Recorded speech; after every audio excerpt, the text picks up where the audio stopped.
Hi. இன்னைக்கு நாங்கள் Sunday அன்னைக்கு மதுரைக்கு போயிருந்தோம்.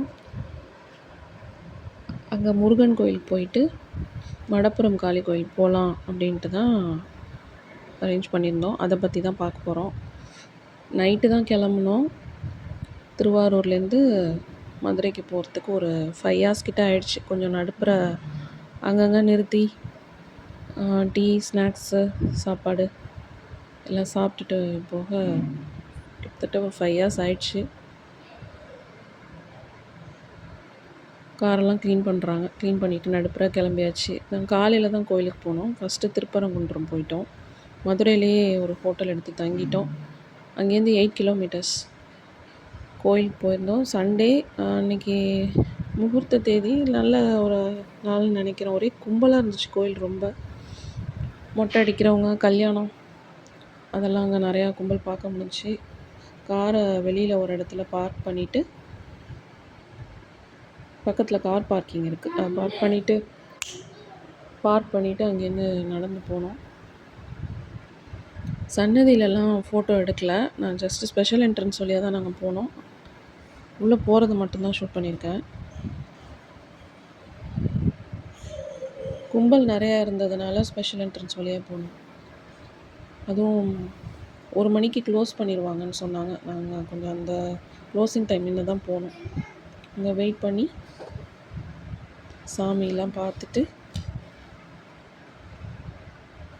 இதுதான் சன்னதி. இது மலையை குடஞ்சி இதில் சாமி உருவம் செஞ்சுருக்காங்க. இங்கே இருக்கிற முருகன் அறுபடை வீடுகளில் முதல் வீடுன்னு சொல்கிறாங்க. முருகன் கல்யாண கோலத்தில் இருக்கார். தெய்வானையை கல்யாணம் பண்ணார். சுப்பிரமணிய சுவாமியாக இருக்கார். இங்கே அபிஷேகம்லாம் பண்ண மாட்டாங்களாம். வேலுக்கு மட்டும்தான் பண்ணுவாங்க அப்படிங்கிறது இங்கே உள்ள விஷயமா சொன்னாங்க. முடிச்சுட்டு வெளியில் வந்தப்போ நிறைய குரங்கு.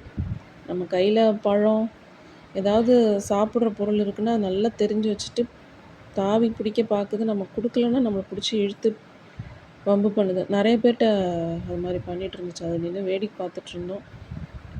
கோயில் க்ளோசிங் டைம், கிளம்புங்க அப்படின்னு சொல்லிட்டு இருந்தாங்க. சரியாக மணி 1-1:15 இருக்கும் மத்தியானம். கிளம்பிட்டோம். கார் பார்க்கிங்லேருந்து நாங்கள் தான் ஆல்மோஸ்ட் லாஸ்ட்டு கிளம்பியாச்சு. வண்டி ஸ்டார்ட் பண்ணிவிட்டு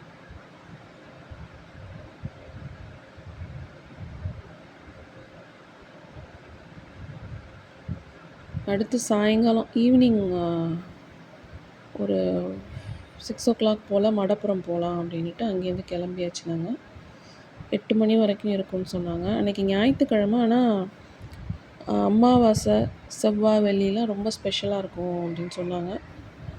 நாங்கள் சாமியை பார்த்துட்டு வரலாம் அப்படின்ட்டு போனோம். இது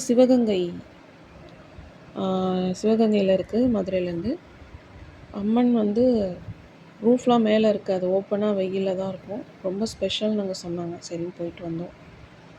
வந்துட்டு நைட்டு சாப்பாடு சாப்பிட்டுட்டு ரூமுக்கு கிளம்பியாச்சு.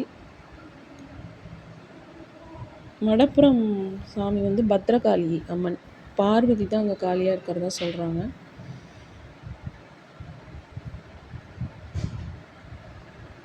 கோயில் போயிட்டு வந்துட்டு சாப்பிட்டுட்டு பசங்களும் ஜாலியாக விளையாண்டுட்ருக்காங்க. இப்படி தான் போச்சு அன்றைக்கி ஒரு நாள் மதுரையில். உங்களுக்கு இந்த வீடியோ பிடிக்கும்னு நினைக்கிறேன். சப்ஸ்கிரைப் பண்ணுங்கள் சேனலை, லைக் பண்ணுங்கள், கமெண்ட் பண்ணுங்கள், ஷேர் பண்ணுங்கள். எதுவும் கரெக்ஷன்ஸ் இருக்குது வீடியோலன்னா சொல்லுங்கள். தேங்க்யூ.